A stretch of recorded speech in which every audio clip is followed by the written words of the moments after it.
Hello, everyone, and welcome to the NeoSystems CMMC Town Hall event. Now I'd like to introduce your host today, Ed Bassett from NeoSystems. Ed?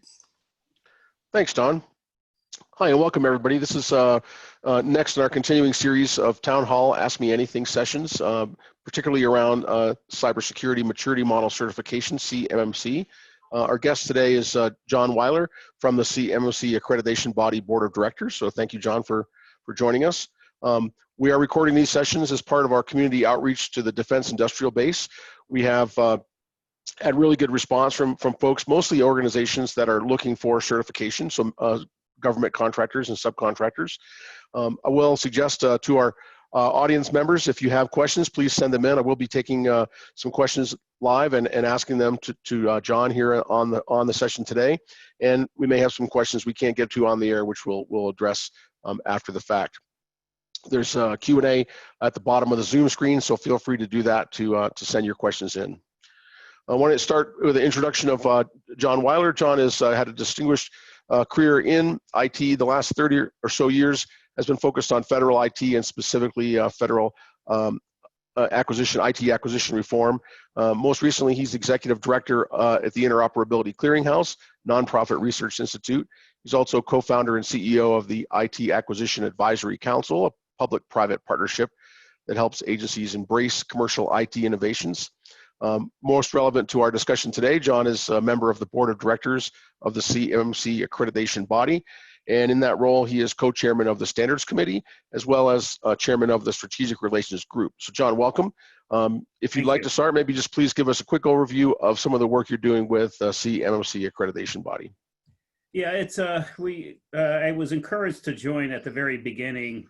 We hosted my nonprofit, separate from before the AB was started, a session with Katie called the Cyber Resilience Summit, and she discussed the realities of self-certification not being good enough, and the DFARS and NIST 171 wasn't producing the results that they were hoping for. And in my long career, and I've been around, I probably don't look as old as I really am. I've been in the business 40 years. That's genetic. I have nothing to do with it. But we've seen a lot of challenges with, protecting information that contractors hold for government and government as well. So having had DARPA grants and coming up with cyber modeling techniques, having worked with standards bodies like the OMG, who've come up with techniques for modeling systems as well, and we use that work. When Katie said that we're going to need help, I raised my hand early, and my colleagues at Professional Services Council, who orchestrated this, Alan Chavakin and company, said, John, you need to get involved. They need someone who knows this business, knows DOD, and knows how to run a nonprofit. So it seemed, hey, this sounds fun. I'll do it. So since joining as an originating board member, I have been, helping the organization understand, what is the nature of contracting with DOD? What is the nature of running a 501c3 or a 501c6? And what are the external challenges and issues that the CMMC, may not be chartered to take on? My prior work, and that this may get updated, with the DOD CIO is relevant to something called cyber reference architectures. Now, some of the problem with any cyber reference architecture, which is on the technical end of the spectrum, CMMC is on the process, organizational processes, akin to the CMMI standard, is that these are extremely technical things that change every day. So it would be very difficult for the CMMC to embrace something as dynamic as technical architectures for housing CUI data, because there are all kinds of combination of platforms depending on whether you're centralized or distributed, whether you're large or you're small, or you have a federated operation or you have a centralized operation. So those attributes make it challenging for anyone to say this is the right configuration. And at the center of debate of this big ball of wax, when I first helped stand up the organization, I asked Katie and the PMO, I said, are you going to extend the CMMC standard into reference architectures? And the answer was no. So I have continued to work with the DoD CIO, who has the statutory authority for that technical vetting of technologies, along with NSA, who actually the commercial product groups under Ann Neuberger has been evolving that kind of platform along with help from NIST. So there is a parallel set of efforts that are very complementary. The CMMC standard itself, based on NIST 171. 171, for those who don't know, means there's 171 processes. NIST 800-53, there's 53 processes. So do understand those numbers have a specific meaning. Then when you go look at, what the commercial products group of NSA is in the cyber reference architecture, it gets down into, various threat profiles that technologies can defend or enable or disable, whether it's an end user device or a storage device. So we've been very involved trying to bring some structure to that debate. So as DoD seeks to make decisions on technical attributes that can support or accelerate CMMC compliance, we want to get to the right place, because I don't think most of the 300,000+ companies that make up the big have the technical wherewithal to even apply some of these concepts, yet alone meet level 1, 2, or 3 of the CMMC standard. That's a separate set of distinct expertise that gets into function point analysis and technical architectures. So that is where I've been focusing my efforts from the standards point of view. And then on the strategic relations group, what we have been chartered to forge are strategic partnerships with major industry groups like AIA, NDIA, Professional Services Council, CompTIA, ISACA, ANSI, who live in this space, who represent officially the defense industrial base members. So what we envision, and what Ty has said, which makes sense, when you don't have a lot of funding, you outsource things to strategic partners. And my charter is to identify those strategic partners who want to carry the ball forward as a joint effort versus us trying to reinvent a wheel and reinvent a new community. Hey, these guys already exist. They're already doing a lot of this work. Let's work with these entities who have a standing, who have community, who have respect in the market, and have already developed some IP. I don't know if many of you know that there were over 100 responses to the original RFI seeking industry input on who might be able to stand up this new accreditation body. And based on all the responses, none of that I've seen myself, it seems like there were a lot of close parties who had a lot to offer but weren't quite there. So it seemed on DoD's perspectives that, maybe it's better, instead of trying to pick winners and losers, because there were a lot of very close seconds, so to speak, let's just create an organization that then can partner with those third parties and bring value as a joint venture or signed MOU. Thank you. Great. So you said at the beginning that it sounded like it would be fun. Has it turned out to be fun, or it seems like a lot of work from an outsider perspective? Maybe fun work, but how's the fun factor? Well, yeah, it's very, very challenging when you're working with a bunch of people who care, but no one's getting paid. And the work is very demanding. So, we're hoping that things can evolve more quickly. We did put out the RFP yesterday for those who want to become 3PAO. So that is generated from some welcome influx of cash. So, that is good. So we have some operating capital that's going to help a lot. But it's been difficult for all of us, and the fact that we're working on something that's so critical to our national security, and we're seeing the consequences of not having a real audit program based on the Chinese showing up with American-created intellectual property like F-35s and network systems that have been stolen. we must address this problem. And it will continue to evolve as a standard, but it is a good first step.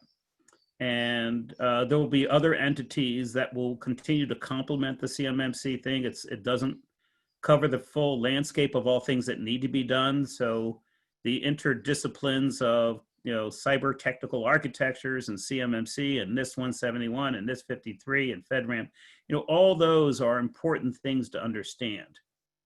And yes, please. Go ahead. Sorry, I thought there's a lot of things that need to be woven together. I mean, CMMC specifically is trying to raise the bar, for all of these companies in the DIB, and we all seem to agree on the necessity, right? The nation state adversaries, as you mentioned, are eating our lunch more than is healthy, and we need to do a better job at deterrence. So what specifically does CMMC do in that raising the bar piece versus some of those other pieces that you mentioned?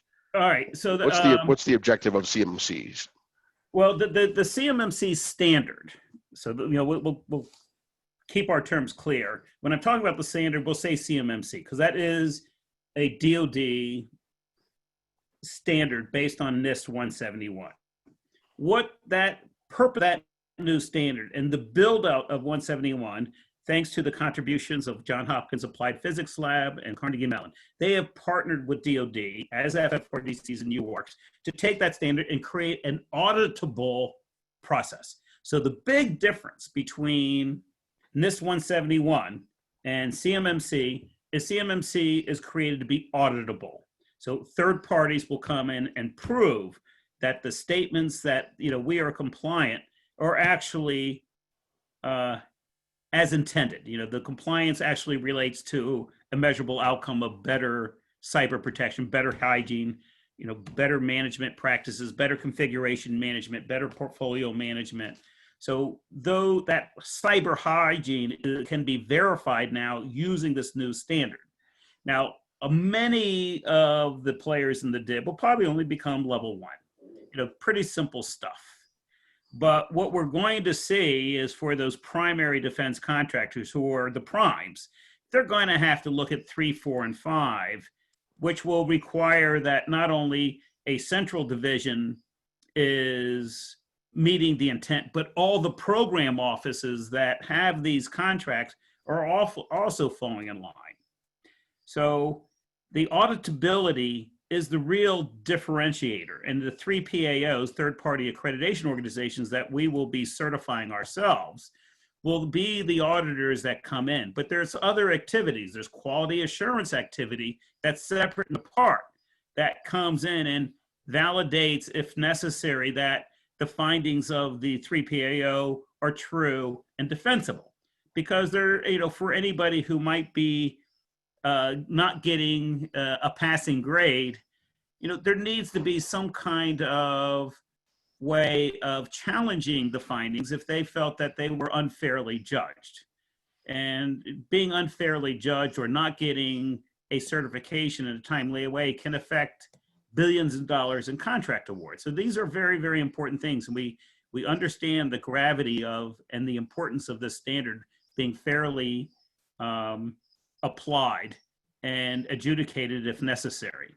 Now, what we're seeing just, when you look at CMMI as a business model and, the ecosystem that it created with the many parties, we're going to see an evolving market in training and education. We're going to see a huge market in preparatory services, which at this time, the AB, the Accreditation Board, will not be controlling, will not be seeking to mandatory certification. Whereas the 3 PAOs, you cannot say you're a 3 PAO unless you're accredited by the AB, period, the end. You can't, there's no freelance 3 PAOs out there, and no one's been certified at this time.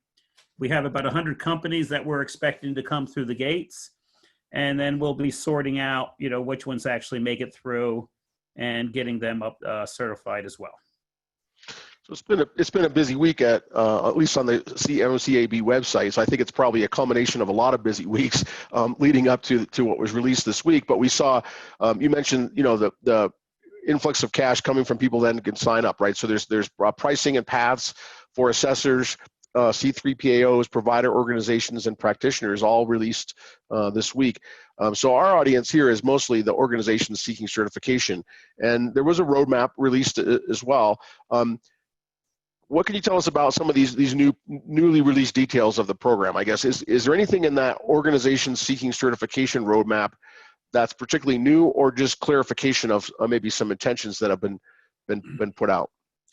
Well, having been inside the tent, I don't see any of this as new because, I have a full purview of all the activities leading up to this. So this nothing new to me. And DoD has done a fairly decent job of releasing updates to the standard. If you're going to the DoD website, which I highly recommend, is you get it from the horse's mouth what DoD's intent is. DoD is the master. Don't confuse yourselves with anything else.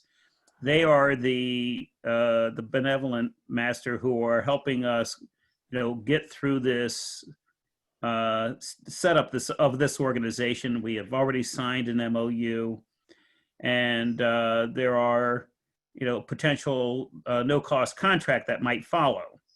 But, the MOU is the rules that we're operating under at this time. It's been made public. And, what we're going to do should be read. If necessary, I'd be glad to send you the MOU if you want to publish it somewhere. Okay. And the standards are very clear. I would recommend personally is, bringing in some help if you don't have the expertise in things like NIST 171, NIST 53, cyber reference architectures. It's probably going to be better to not fail a 3PAO. You want to pass because it's going to be expensive to get through that. So getting in a contractor who understands this stuff. The board's members are free to assist companies in this way, like myself. And I've actually, I'm working with some of the other board members to help companies who are trying to get through this process.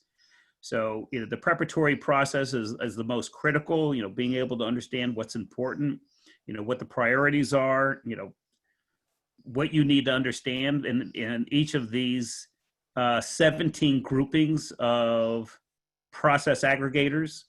So, you got 17 buckets of concern, and each one has a level of fidelity that you should be concerned about. Not all of those 17 processes are of equal weight when you're going to get certified, but you should be very, very focused, as well as, the computing environment that you're putting your CUI data. If you do get CUI data or as a prime or a sub, you want to make sure that system is well engineered, protected, and possibly FedRAMP certified if you're using anything like a cloud. So there's a lot to consider. There's a lot of information publicly available for you. But again, it's good to have an organization who has a long history in this space, not a Johnny-come-lately who can't spell CMMC or NIST 171. Look at their history in the market and bring in real experts who understand cybersecurity and understand platforms and data management and data security and encryption. And there's a lot to digest beyond the CMMC standard in of itself. One of the things that was released this week on the website, your website, was the registered provider organizations and registered practitioner designations. How do those play into your comment just now to get some help? I mean, is the intention there that folks who have those designations are more reliable in the sense that they've demonstrated familiarity with the standard? How does that help people who need to get ready for certification? How does that help them with their shopping, if you will? Well, it does, the AB business model allows for us to, work with third parties who want to do, all types of services and create some kind of marketplace. Obviously there is funding behind being part of a marketplace. It is not the ultimate determination of who's best to help you, but it is, at least for those who don't know who to go to, at least you have some indicator of where you might find some expertise. If you look at the board, there are, some of my esteemed colleagues have been in this business as long as I have, well, almost. but they're available as well, and they're not going to be registering for our own website because that would not, that wouldn't look right. But they are resources that you could consider as well.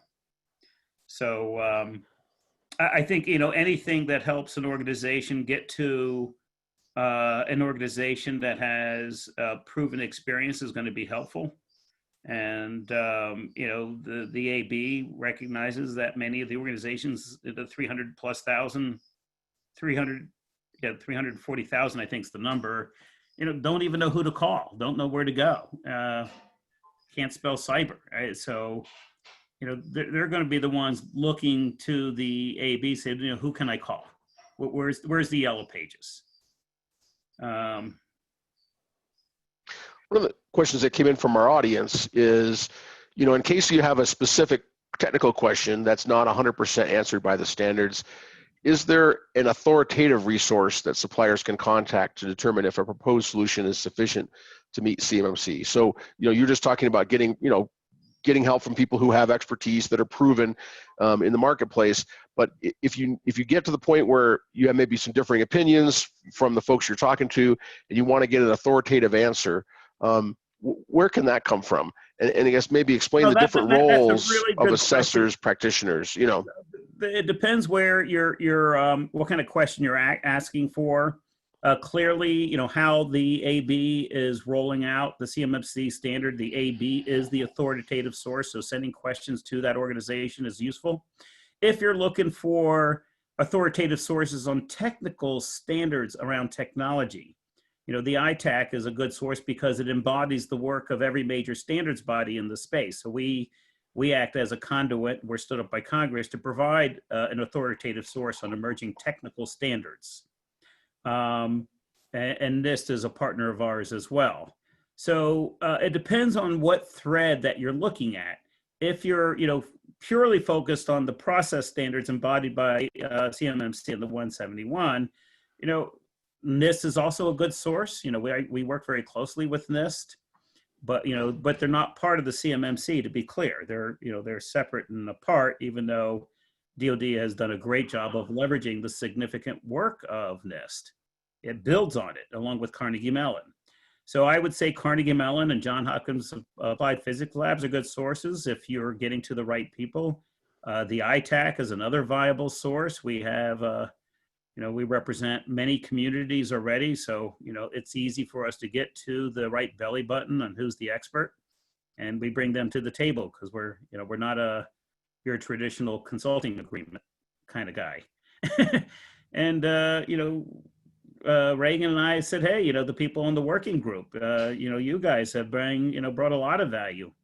So, you guys are as well. So I think there's going to be a growing ecosystem out there. And I think it should be readily apparent or who the players are. And, I'm always happy to, take a call or, provide some guidance for those who are struggling to make heads or tail of what's, who's on first, who's on second.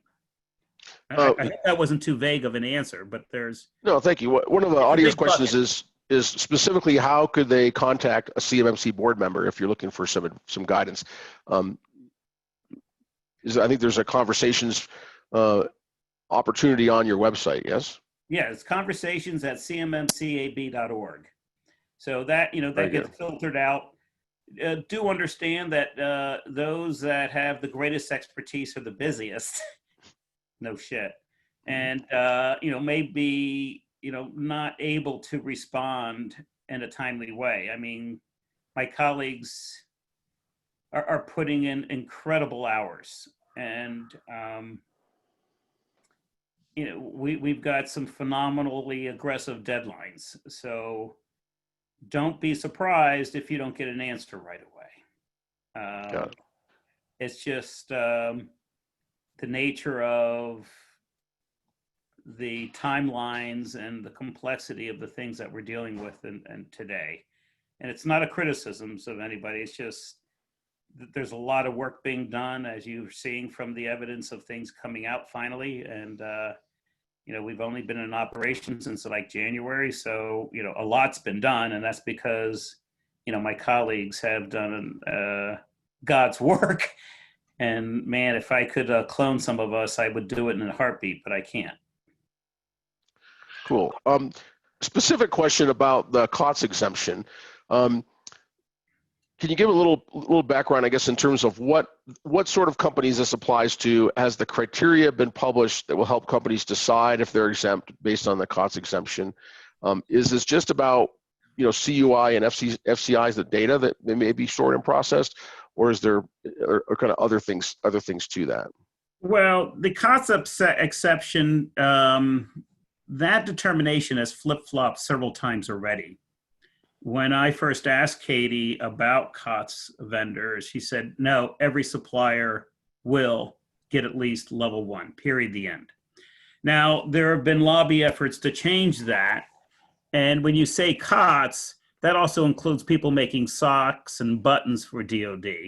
So, if you're making a material item that doesn't touch any computer network, i.e. not software, you could probably get an exemption. If you're providing forks, or if you're, Grainger, who sells a lot to, they may be able to get a pass, unless Grainger is being told to deliver to sites across the world, then that would be considered CUI data, and therefore they're going to have to get compliant because they're holding, information that's highly confidential about the locations of our military. So if you're selling software to DoD, you absolutely have to have someone, most likely help install or update or fix or patch a system. Therefore, you're touching a DoD network. You can't get exempt. If you're providing military hardware, sorry, you're going to be having to get some contracts, and the contracts to define the requirements, may be classified as CUI data, so you're not exempt.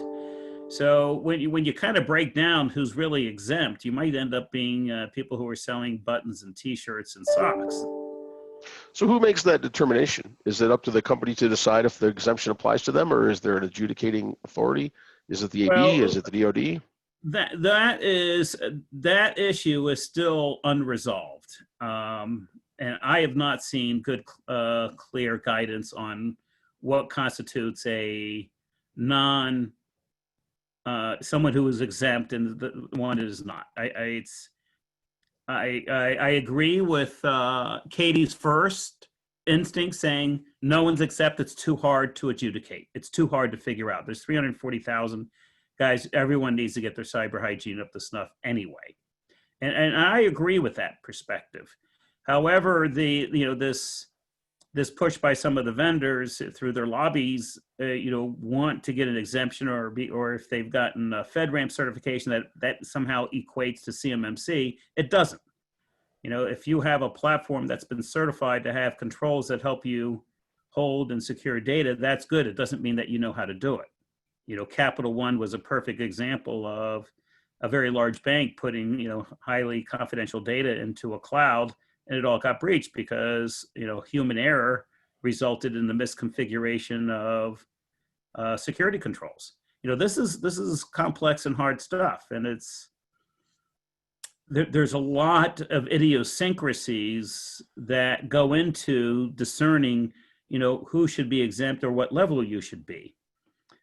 Personally, I think anybody who has, a critical business and, might be vulnerable to some foreign hacker who might want to steal your IP or, steal your business or something. I mean, everyone should be concerned.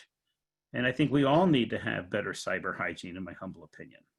I agree, and I hate to end on we were at the end of our time, and I hate to end on a note of how do you get out of CMMC, because I think that kind of defeats the purpose. But we are getting a lot of questions about folks asking about where those boundaries are. So I appreciate you clarifying it. Well, I will push to get some clarity out. There are decisions that need to be made within the standards group, and the standards group will be recommending this. There's been a lot of discussion, as you guys might know, and I think we need to get some clarity on this from the PMO, because, it doesn't seem clear yet. Well, the good news is that, although we do get that question a lot, I think the majority of people that we're talking to are the opposite end of the spectrum. They're the early adopters. They're the ones who view getting CMMC quickly as a way to differentiate themselves from their competitors that aren't doing such a good job with cybersecurity. So they're eager to be at the front of the line and eager to get out there quickly. So, I do need to wrap things up. We're at the end of our time, but if you have a couple closing remarks, I'll definitely give a moment for that, and then we'll maybe have a continued conversation at some later date if you're amenable to that. Very amenable, and I'm really happy that you guys are providing some cogent information and giving people an opportunity to ask questions and answers, because we don't have that kind of mechanism set up well at the CMMC AB. So closing remarks is, watch the news and, go register online for, being on the mailing list, and, happy to help anybody who would like some assistance. And I thank you very much for including me in this forum.